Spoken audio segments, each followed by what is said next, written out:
Hi hello welcome to our channel. నా పేరు Harish Abhi Reddy. GV Reddy మనందరికీ తెలుసు. టీడీపీ పార్టీకి నిజంగా చెప్పాలంటే ఒక బలమైనటువంటి గొంతు ఆయన ద్వారా వినిపించారు. ఆయన 2021-22లో అనుకుంటా టీడీపీ పార్టీలో జాయిన్ అయ్యారు. వచ్చిన తర్వాత చాలా లోతైన విశ్లేషణ చేస్తూ తనదైన శైలిలో, అంటే ఆయన ఒక అడ్వకేట్ కావటం ఆయనకి అడ్వాంటేజ్ అయింది కూడా. చాలా విషయాల పట్ల ఆయనకున్నటువంటి అవగాహనతో వైసీపీలో చేసినటువంటి అనేక విషయాలను బయటకు తీసుకొచ్చి చూపిస్తూ ప్రశ్నిస్తూ నిజంగా చెప్పాలంటే వైసీపీని కకలావికలం చేసి పాడేసినటువంటి వ్యక్తి జీవీ రెడ్డి.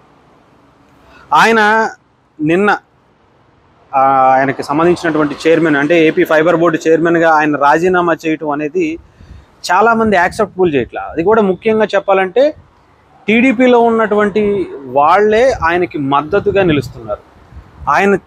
ఆయనని మళ్ళీ తీసుకోవాలి, ఆయన రాజీనామాని యాక్సెప్ట్ చేయొద్దు, ఆయన చాలా మంచి వ్యక్తి, ఆయన టీడీపీకి ఒక బలమైనటువంటి గొంతు వినిపించినటువంటి వ్యక్తి, సో ఆయనని తీసుకోవాలని చెప్పటం, సోషల్ మీడియాలో ఆయనకి సపోర్ట్గా చాలామంది పోస్టులు చేయటం.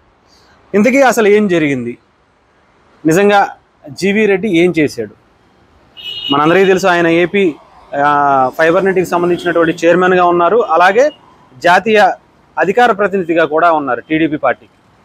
అయితే ఆయన వచ్చిన తర్వాత ఫైబర్ నెట్కి సంబంధించినటువంటిది చాలా అవకతవకలు గత 5 ఏళ్లుగా జరిగాయి. దాంట్లో ముఖ్యంగా వ్యూహం సినిమాకి రామ్ గోపాల్ వర్మకి ఇచ్చినటువంటి డబ్బుల గురించి కావచ్చు, ఫైబర్ నెట్ ద్వారా ఫండ్స్ కలెక్ట్ చేసి దాని నుంచి ఇవ్వడం అని కావచ్చు, అలాగే కొంతమంది ఎంప్లాయీస్ గురించి చాలా కీలకమైనటువంటి నిజాలను బయటికి తీసుకొచ్చి పరిచయం చేసినటువంటి వ్యక్తి జీవీ రెడ్డి. ఇక్కడే ఆయనకి అటు టీడీపీకి లేదా గవర్నమెంట్కి ఆయనకి లేదంటే ఐఏఎస్లకి ఆయనకి చెడిందా అనే విషయం చాలామందికి అర్థం కావట్లేదు. దాదాపు 100 మందికి దగ్గర వైఎస్ఆర్సీపీకి సంబంధించినటువంటి వ్యక్తులకు జాబులు ఇచ్చారు ఫైబర్ నెట్లో. నెల శాలరీలు ఇస్తున్నారు. నెలకు వచ్చేటప్పటికి దాదాపు ₹1 కోటి పైగా వాళ్ళకి శాలరీస్ అందుతున్నాయి. ఉత్తి పుణ్యాన వాళ్ళు ఏమీ చేయకపోయినా వాళ్ళకి శాలరీలు ఇస్తున్నారు. అది నేను ప్రశ్నిస్తే తిరగబడి ఆయన మీద అటు ఐఏఎస్లు కావచ్చు ఇంకొకళ్ళు కావచ్చు కంప్లైంట్లు ఇచ్చారు అనేది ఆయన సారాంశం. అయితే టీడీపీకి సంబంధించినటువంటి అధిష్టానం ఏం చెప్తుందంటే, అది ఇంటర్నల్గా ఏదన్నా ఉంటే ఐఏఎస్లతో కావచ్చు ఇంకొకరితో కావచ్చు మాతో చర్చించాలి, కానీ ప్రెస్ మీట్ పెట్టి బహిరంగంగా ఎందుకు చెప్పడం అనేది టీడీపీ ఒక వార్త. ఇంతకీ దీంట్లో తప్పు ఎవరిది ఏంటి అనేది అంటే, డెఫినెట్గా ఆయన ఒక సంస్థకి చైర్మన్గా ఆయన తీసుకున్నప్పుడు ఆయన పూర్తిగా దానికి బాధ్యత వహించాల్సినటువంటి అవసరం ఉంటుంది. ఆయనకి ఇచ్చినటువంటి బాధ్యతను సక్రమంగా నిర్వర్తించాలి అంటే దాంట్లో ఉన్నటువంటి లోటుపాట్లను అన్నిటిని తీసి ఫస్ట్ ప్రభుత్వానికి చెప్పాలి. చెప్పినప్పుడు పట్టించుకోకపోతే దాన్ని బయటకు తెలియజేయాల్సినటువంటి పరిస్థితి కూడా ఉంటుంది. సో టీడీపీకి సంబంధించినటువంటి అధిష్టానానికి ఆయన ప్రెస్ మీట్ పెట్టకముందే అది తీసుకువెళ్ళి చెప్పడం జరిగింది. కానీ ఐఏఎస్లతో కొంచెం జాగ్రత్తగా ఉండమని చెప్పి మళ్ళీ తిరిగి హెచ్చరించి ఆయన పంపించేయటం, ఐఏఎస్లు తిరిగి మళ్ళీ ఆయన మీద కంప్లైంట్ ఇవ్వటం, ఇవన్నీ కూడా కొంత వివాదానికి పెద్దగా చేసుకోవడానికి పరిస్థితులు అయితే కనిపించాయి. అయితే ఇక్కడ చాలామంది ఆయన ఎందుకు బయటకు వెళ్ళిపోయారు అనడానికి, టీడీపీ అధిష్టానం ఇప్పటివరకు బాగానే ఉంది కదా, మరి ఎందుకని ఆయన మీద ఎలాంటి చర్యలు తీసుకుంది అనడానికి, ఆయన రాజీనామాను ఎందుకు యాక్సెప్ట్ చేసింది అనడానికి కొంతమంది వాదన ఏంటంటే, ఆయన జీవీ రెడ్డి అండర్లైన్ చేసుకోవాలి. జీవీ రెడ్డి అనే దాన్ని ఎక్కువగా చూపించి ఆ రెడ్డి అని ఉండటం వల్లే ఆయన కొంతమందికి ఫేవర్ చేశాడు. ఆ ఉద్యోగుల్లో ఉన్నటువంటి కొంతమంది వ్యక్తులకు రెడ్డి అనే ట్యాగ్ ఉన్న వాళ్ళకి కొంతమందికి ఫేవర్ చేశాడు అనేది కొంతమంది టీడీపీలో ఉన్నటువంటి వాళ్ళ వాదన. నిజంగా ఎవరైనా సరే యాక్సెప్ట్ చేయరు. ఇదేంటి, ఆయన వెళ్ళిపోయిన తర్వాత ఆయన మీద ఏదో ఒక రకంగా బురద జల్లాలనే ప్రయత్నం డెఫినెట్గా చేస్తారు. అది క్యాస్ట్ రూపంలోనో ఇంకొక రూపంలోనో, అంటే ఉన్నన్ని రోజులు వాడుకుంటారు, వాడుకున్న తర్వాత వదిలేసేటప్పుడు ఆయన మీద ఏదో ఒక రకంగా బురద జల్లి పంపించేయడం అన్నది అది కామన్గా ఎవరైనా చేసే పని. సో అదే తరహాలో టీడీపీ పార్టీ కూడా ఇదే చేస్తుందని ఉంది.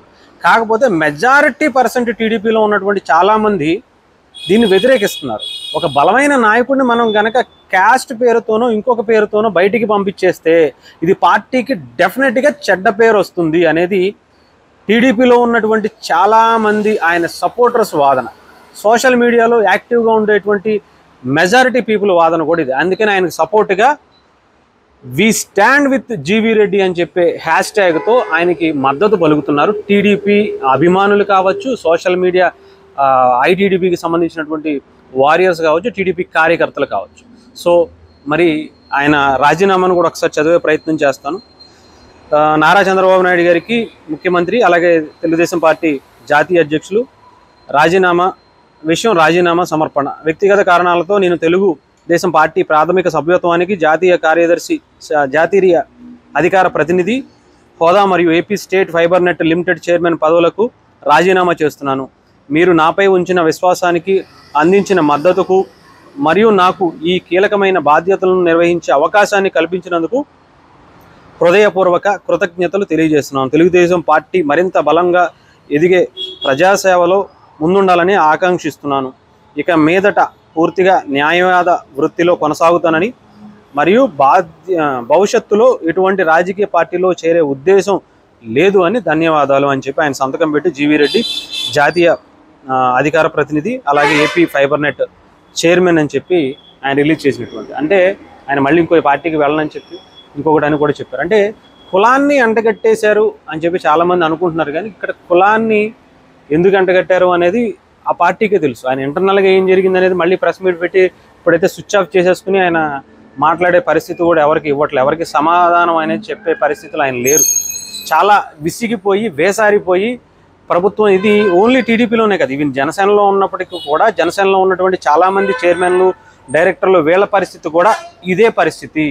అందరి పరిస్థితి కూడా ఇలాగే ఉంది. అధికారులు దీనికి సహకరించకపోవడం అనుకోవచ్చు, లేదంటే అక్కడ ఉన్నటువంటి అవినీతి పేరుకుపోవడం కావచ్చు. దీన్ని ప్రభుత్వం ముందుకు తీసుకువెళ్ళినా కూడా వాళ్ళు ఏం చేయలేక మీరు కాసేపు అన్ని ఉంటే ఉండండి, పోతే పోండి అని చెప్పేసి మళ్ళీ ఏదో ఒకటి తిరిగి వాళ్ళ మీద నెట్టేయడం కావచ్చు. ఈయనకి కొంత అసహనం తెప్పించింది. ఆయన అద్భుతమైనటువంటి వ్యాఖ్యాతగా, ఆయన ఒక మంచి మాటకారిగా జీవీ రెడ్డి అనే వాళ్ళు వ్యక్తి ఉన్నారు. వృత్తిరీత్యా ఆయన అడ్వకేట్ కావడం ఆయనకి చాలా అడ్వాంటేజ్ అయింది. చాలా విషయాల్ని ఆయనకి బయటికి తీసుకొచ్చి వైఎస్ రాజశేఖర రెడ్డి గారి పేరు జగన్మోహన్ రెడ్డి గారి ఛార్జ్ షీట్లో పొందుపరిచింది వైఎస్ జగన్మోహన్ రెడ్డి గారు అనే విషయాన్ని కూడా ఆయనే బయటికి తీసుకొచ్చి మొట్టమొదటిసారి బయటికి చెప్పినటువంటి విషయాన్ని కూడా మనం గుర్తు తెచ్చుకోవాలి. సో అంత లోతైన విశ్లేషణ ఆయన చేసుకుంటారు. అడ్వకేట్గా, ఒక మంచి లాయర్గా అనేక కేసులు వాదించడం, దేని గురించి ఎలా ఎప్పుడు దాన్ని తీసుకోవాలి, ఎలా అప్రోచ్ అవ్వాలి, ఇవన్నీ కూడా తెలిసినటువంటి వ్యక్తి. సో ఆయన అటు టీడీపీ పార్టీకి చాలా బలమైనటువంటి గొంతుగా. మరి అలాంటి వ్యక్తిని కోల్పోవడం అనేది డెఫినెట్గా లాసే. ఇది మాత్రం అది తప్పే. టీడీపీ చేసుకోవాల్సినటువంటి కొంత ఐఏఎస్లు తప్పు చేశారా, ఇంకొకరు తప్పు చేశారా అనేది కూర్చుని ఇద్దరికీ సమానంతరంగా న్యాయం చేసేలాగా అక్కడ ఉన్నటువంటి తప్పును తప్పు అని చూపించినటువంటి జీవీ రెడ్డికి కొంచెం మద్దతు పలుకుంటే బాగుండేదేమో అనేది చాలామంది వాదన. చూద్దాం మరి ఏం జరుగుతుందో. ఆయన అయితే ప్రస్తుతానికి ఫోన్ లైన్లో కూడా అందుబాటులో లేరు. మాట్లాడదామని చూసినా కూడా ఆయన ఎవరితో కూడా మాట్లాడకుండా స్విచ్ ఆఫ్ చేసుకున్నటువంటి పరిస్థితి. ఆయన కనుక కలిస్తే డెఫినెట్గా ఆయన చాలా కీలక విషయాలు బయటకు వచ్చే అవకాశాలు అయితే ఉంటాయి.